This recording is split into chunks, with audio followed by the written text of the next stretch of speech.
What if you could go back in time and change just one decision? That breakup, that missed opportunity, that mistake you still think about in the dead of night. Would you do it? Now. What if I told you that changing the past could tear apart your very sense of self? Let's dive deep, not just into time travel, but into the mind, and what happens when it meets a paradox. Time travel has long been a playground for philosophers, physicists, and screenwriters. Imagine this. You invent a time machine.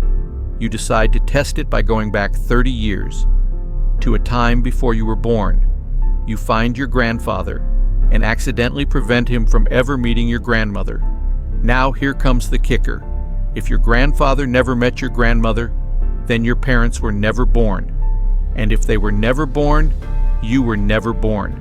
So how did you go back and stop it in the first place? This is the grandfather paradox.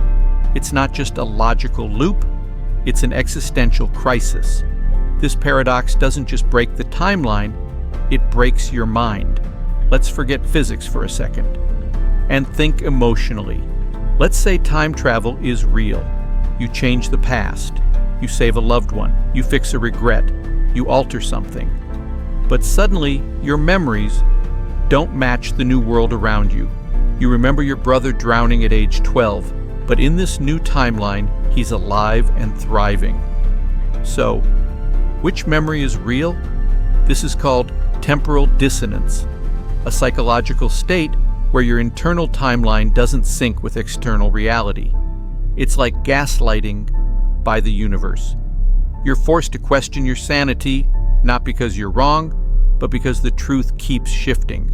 That confusion, that cognitive friction, it can trigger anxiety, identity crises, even dissociation, all from a simple what if. Now imagine this. You travel 20 years into the future and meet yourself.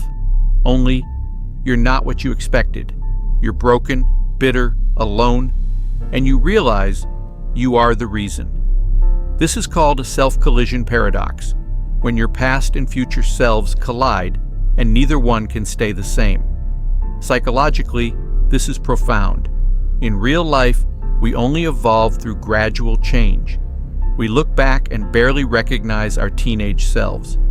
But it happens slowly. We grow into who we are. But what if you saw that transformation instantly? No build-up, no process, just boom. Here's who you'll be. It can shatter your sense of identity. Suddenly, your concept of me isn't fixed. It's fractured across timelines, each version competing for your sense of truth.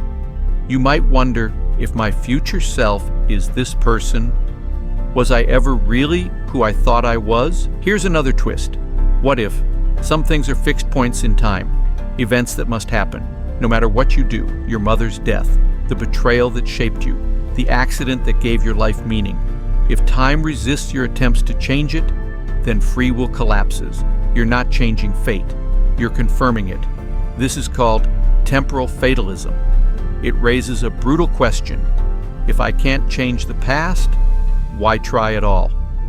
This mindset, when internalized, mirrors symptoms of depression, a deep hopelessness, a sense that nothing matters, because the script is already written. Let's try a story. Meet Alex. He loses his wife in a car accident. Racked with guilt, he uses time travel to go back and warn her. But in doing so, he causes her to leave earlier, triggering a different accident. He tries again and again. Each attempt creates a new version of loss, new guilt, new trauma. This isn't just science fiction. It's an allegory for real human behavior. We all do this. In our minds, we replay events, rewriting conversations, rebuilding scenarios. It's called rumination, an obsessive focus on what could have been. Time travel in this sense is just the ultimate rumination device. It doesn't heal. It magnifies regret. Let's shift gears. Suppose the multiverse is real. Every choice you didn't make, it still exists in some alternate timeline. There's a version of you who became an astronaut, another who never made it past high school, another who never existed at all. Now imagine, You can visit these versions. At first, it's fascinating, but then it's destabilizing. You start to question your own choices. If every version is you, then who are you really? This leads to identity diffusion, a loss of a coherent self-concept. In psychology, this is often linked to borderline personality, trauma, or deep existential crises. Because when everything is possible, nothing feels real. So how would the human mind cope if time travel were real? Some theories suggest we'd develop temporal PTSD. Yes, that's a thing. Repeated timeline jumps, memories that contradict, self-encounters that traumatize, a life rewritten over and over.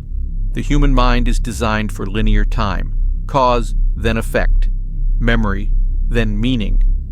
But in a fractured timeline, memory becomes unreliable. Trust, even in yourself, starts to fade. Psychologists suggest we'd need grounding rituals, memory mapping, or AI assistance to stabilize our identity.